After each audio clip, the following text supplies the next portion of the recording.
Happy Friday, everybody, and welcome to today's webinar where we're going to talk about the sales playbook for you and your business to emerge stronger in 2021.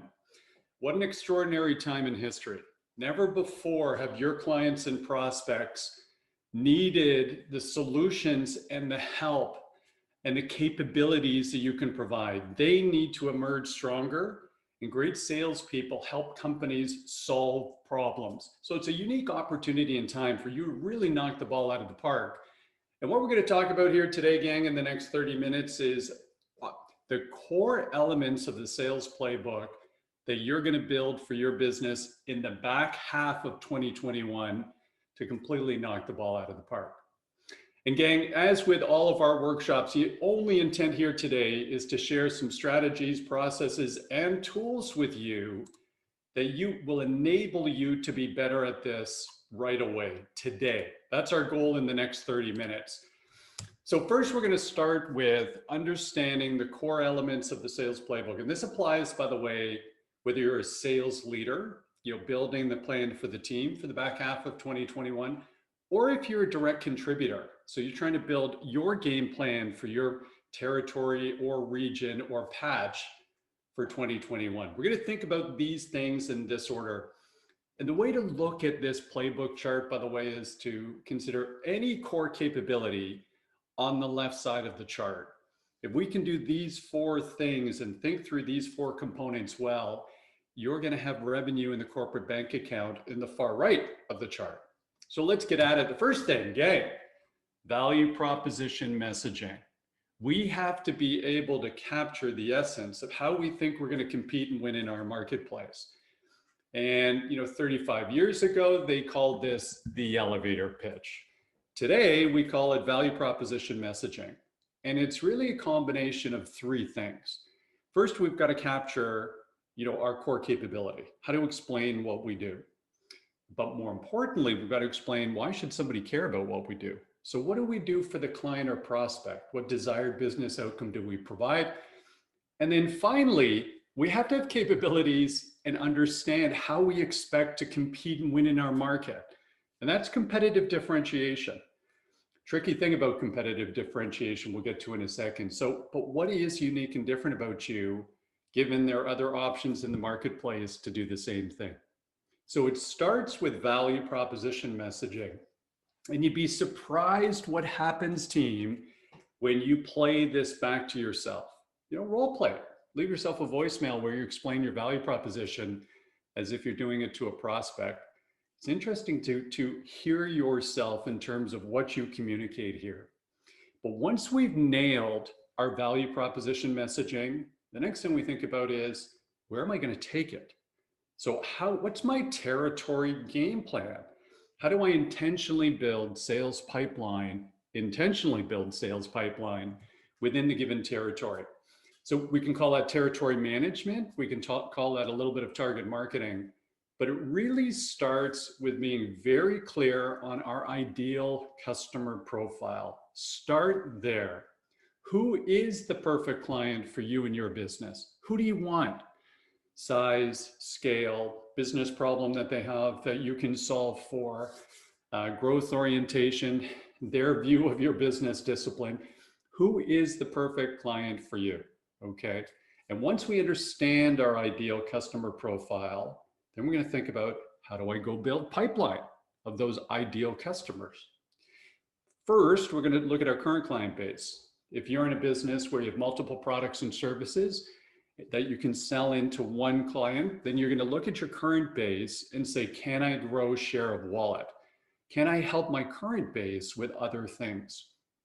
Then, if that's not the case, or in addition to that, we're going to prioritize the pursuit of new logos. And new logos are just companies who've never done business with us before. If we want sustainable double-digit revenue growth, believe me, we have to have the capability of going after new logos. We can't just ride on growing share of customer. That's why the next stage is so darn important, folks. Prospecting or demand generation, demand creation. Not just responding to customer-driven demand. We have to be able to reach out into the universe and create opportunities for our business. Demand generation the X factor of professional sales. 1 in 9 people in the US is in a professional sales job. 75% of them cannot do prospecting. So this is really an important thing to think about. We'll talk about that in a second.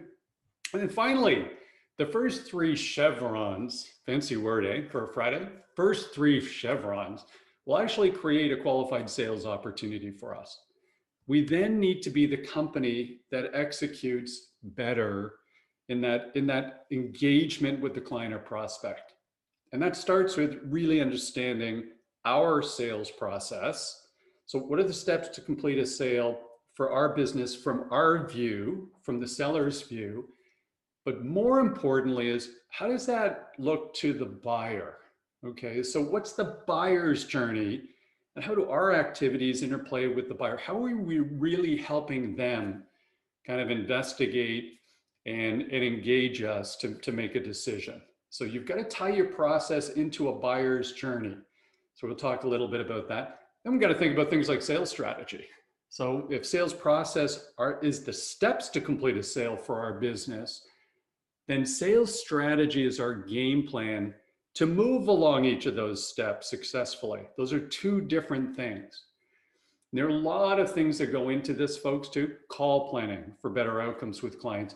Understanding, by the way, that in any successful sales process, there's going to be a little bit of resistance or some objections or even sometimes flat out rejection. So let's prepare for that with objection handling.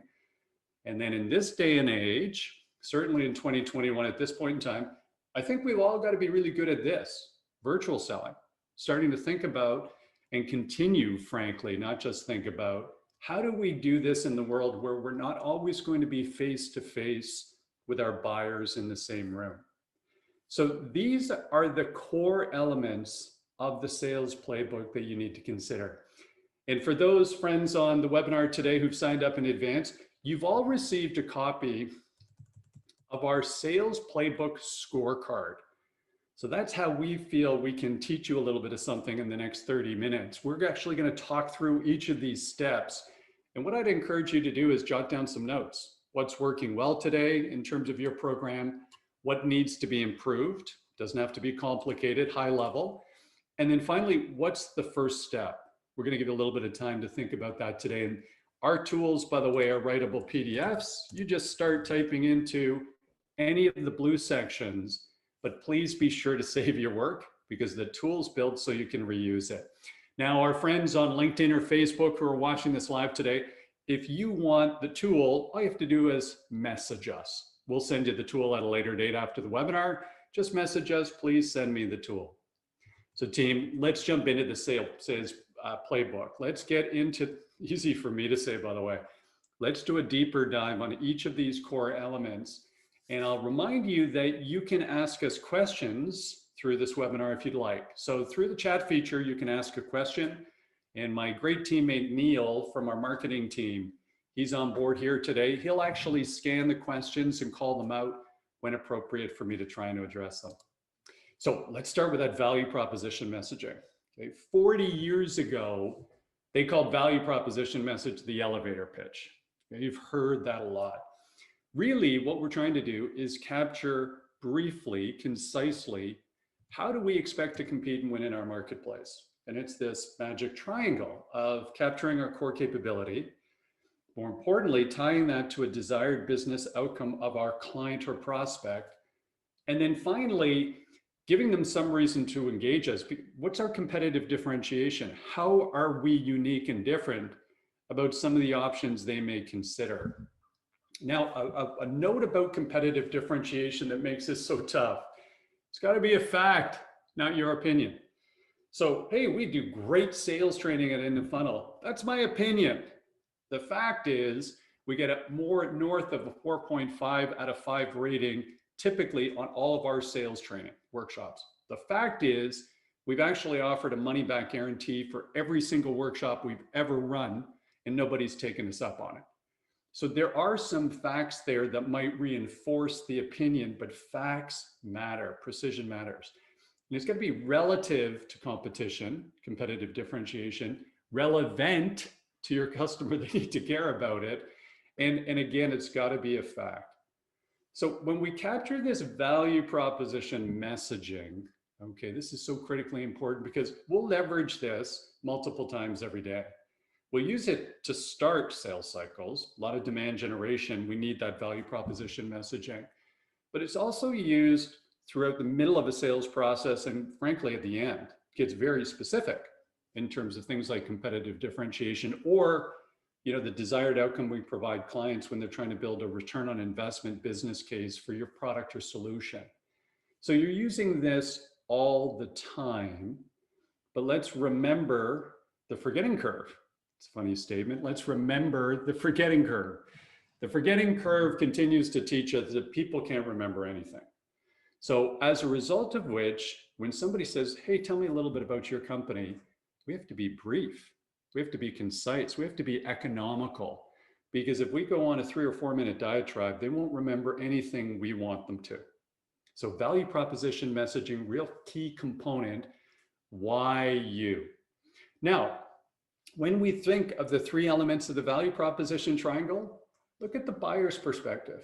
When we try and engage them at the front of a sales cycle or the middle or the end, this is how their brain works in terms of figuring out whether they should allow us to progress to the next stage of our process. What do? What are they going to do for me? And by the way, why are they unique and different versus my other options in the marketplace, including do nothing? So once we've nailed this is not a one-time exercise. Typically, we rework this many a time. Then we have to think about where am I going to take it? And for those of you privileged enough to have existing customers, clearly we want to prioritize working with our existing base. So our largest customers, they have to get attention. And then right below them would be clients who are working with us today, but have huge upside potential. They may be a very large company that buys very little from us today. So they have upside potential. I'd want to prioritize working with them because there's an opportunity. Of course, in any product or service business, there's going to be challenges. Delivery is never perfect. So we also have to prioritize when working with our base, some of those clients that might be at risk. They've had some challenges with us, or there's a competitive threat, so they've got to be on the list. And then of course, we're going to prioritize the new logos, the new companies we want to reach out to. Now, the reason we have to think about this, we call this territory management or our territory game plan. Our only limiting factor as salespeople, time. So the only thing we're limited by is time. We don't have unlimited time. So we therefore have to be productive. We have to spend our time productively where we get the maximum return on pipeline for the investment of time. So each quarter, or in some businesses, even each month, we'd recommend you revisit this territory game plan. How am I prioritizing my activities for the next 30 days to build and close pipeline? So once I've got that down, I'm going to initiate some sales cycles, hopefully. How do I do that? Got to prospect. Got to do demand generation. And candidly, this is the X factor of professional sales today. Very few people are comfortable doing this. They don't have a process. They have no methodology. They don't know best practices. And research team matters. There's facts and data out there in terms of how many times and what's my best strategy for reaching out and connecting with somebody the first time. There's best practices on what do I do to try and break through the wall when I've actually engaged somebody in the first 10 seconds of a call and I've surprised them in the middle of the day. Spoiler alert, do research on the person, the company, and get a point of interest that helps you break through that wall.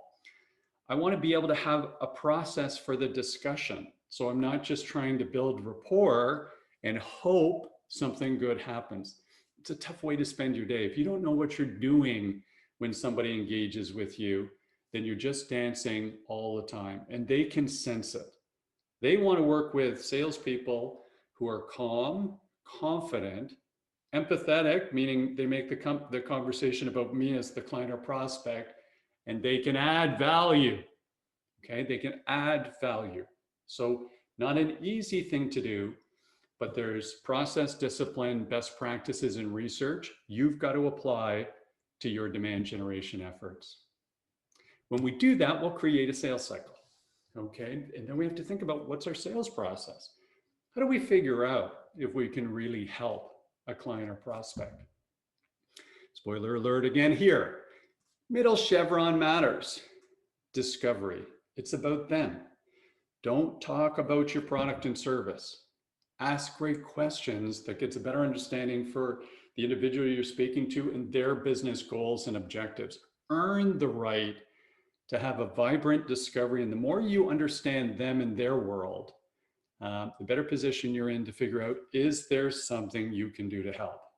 So the chevrons are a typical solution sales process, but on top of that, that's how people, it's a buyer's journey. The dark type here is really thinking about the buyer's journey where they kind of explore and evaluate, engage, and then experience whatever it is you do. A lot's been written, multiple sources, by the way, on the buyer's journey recently. One of the great sources, and reason we like these 4 E's, Frank Sapiti, senior lecturer at Harvard, talks about the buyer's journey in this way. One thing to remember is it's not linear or serial with the buyers.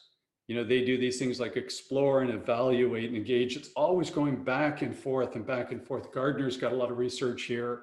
Everybody's got a lot of good research, but we have to really be empathetic to the experience of the buyer so that we can help them make a good decision and do it professionally with best process and methodology and always value creation.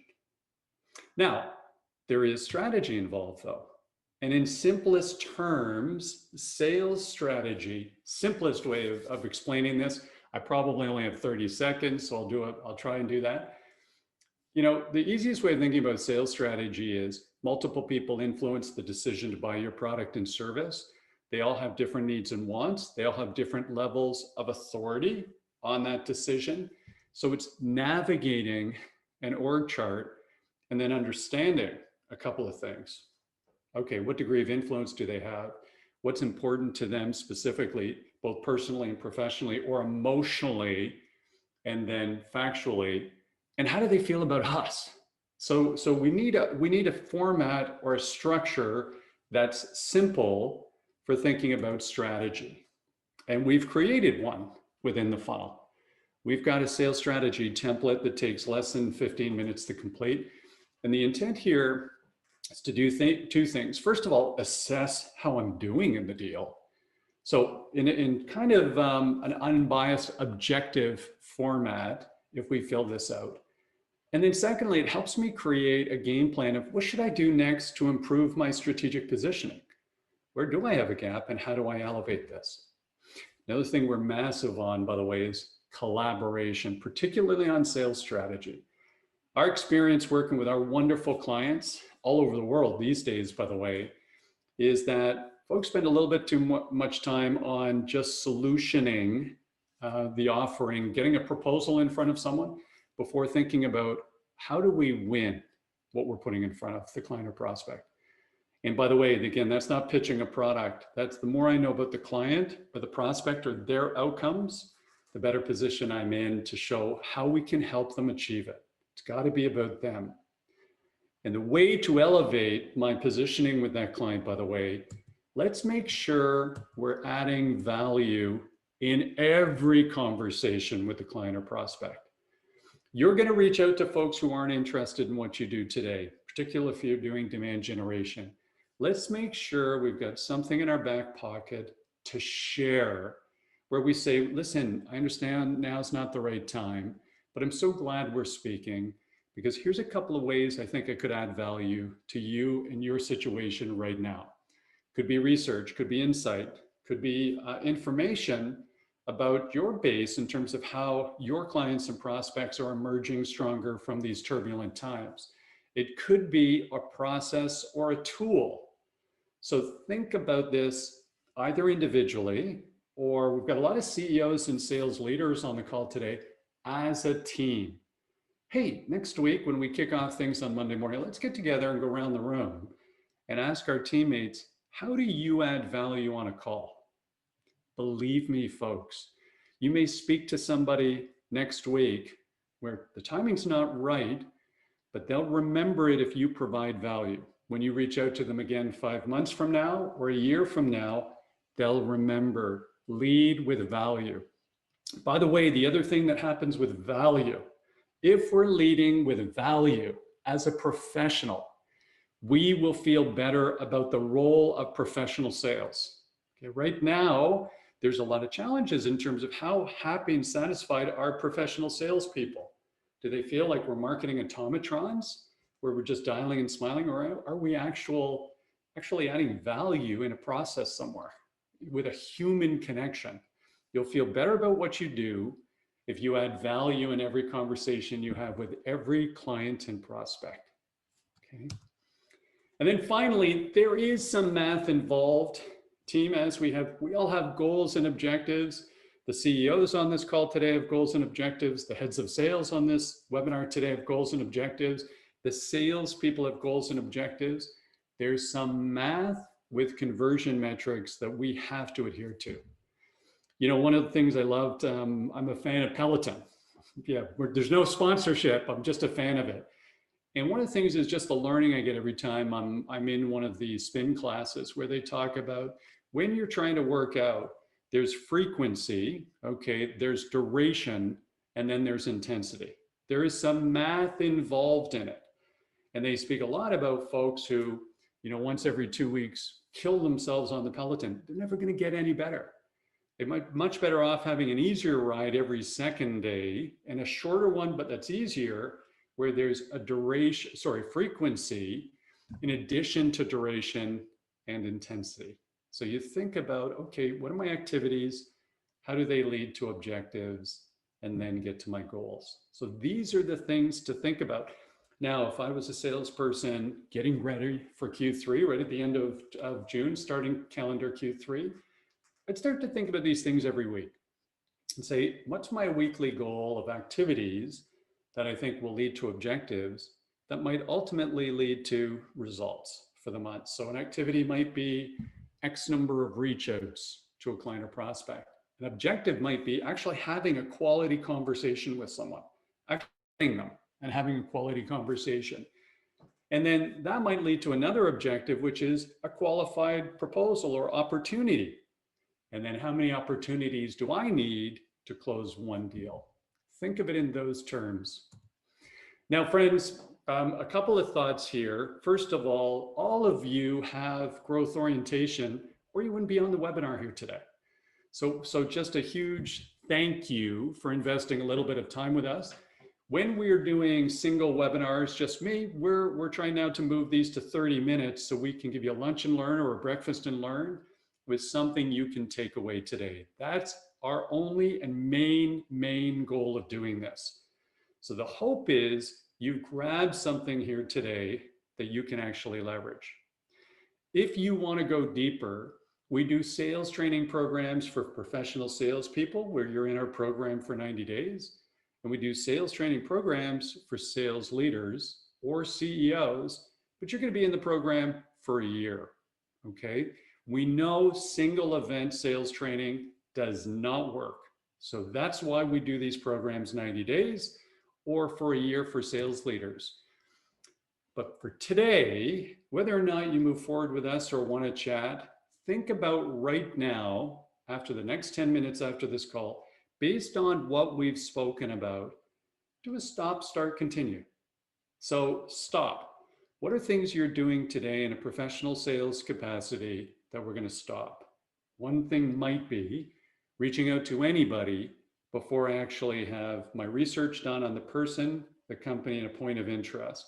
That, by the way, should take no more than 3 minutes, and we only have to do that once. I might want to start booking more time or booking consistent time for doing demand generation. I might want to start actually being very clear at the beginning of a week, 3 or 4 elements of value that I can bring to the table for each and every conversation. I may want to start reviewing the amazing customer testimonials for me and my business and my company at the beginning of every day, because it's going to put me in the right mindset to be successful when I'm speaking to that next prospect. And then continue. What am I doing today that's actually working? Start, stop, continue. Spend 5 or 10 minutes now thinking about that. If this was at all helpful, team, tell your friends. We're going to continue to do webinars. We've done these all 14 months of the pandemic where we're trying to add value to the community in a 30-minute period of time or a 60-minute period of time. If this is helpful, bring your friends next time. We want to see everybody again. Keep coming. And if it's helpful, tell us. Leave us a Google review. It's on behalf of the In the Funnel team, and I'm going to just say a very special thank you. First of all, our team is wishing everybody out there in the universe that all of you are healthy and safe and emerging stronger from these turbulent times. We're going to scream from the mountaintops that this is a really interesting pivot point in professional sales right now. This is a very unique time because your clients and prospects have never needed the help you provide more than right now. And the opportunity to get in and really add value is enormous. So good luck. If you've got thoughts or comments on today's webinar, we absolutely want to hear it. Send them to info@inthefunnel.com. And in the meantime, everybody have an amazing Friday. And those of you watching this in real time, remember, Friday is the best day for demand generation. Why? You feel great on a Friday, so do the prospects you're reaching out to. They feel great on a Friday. So high levels of activity today, but start with value. As soon as they realize, when you've caught them, that you understand their world in some capacity, you're going to earn the right to proceed with that conversation. Let us know how you felt about today, team. Info@inthefunnel, and good selling to everybody.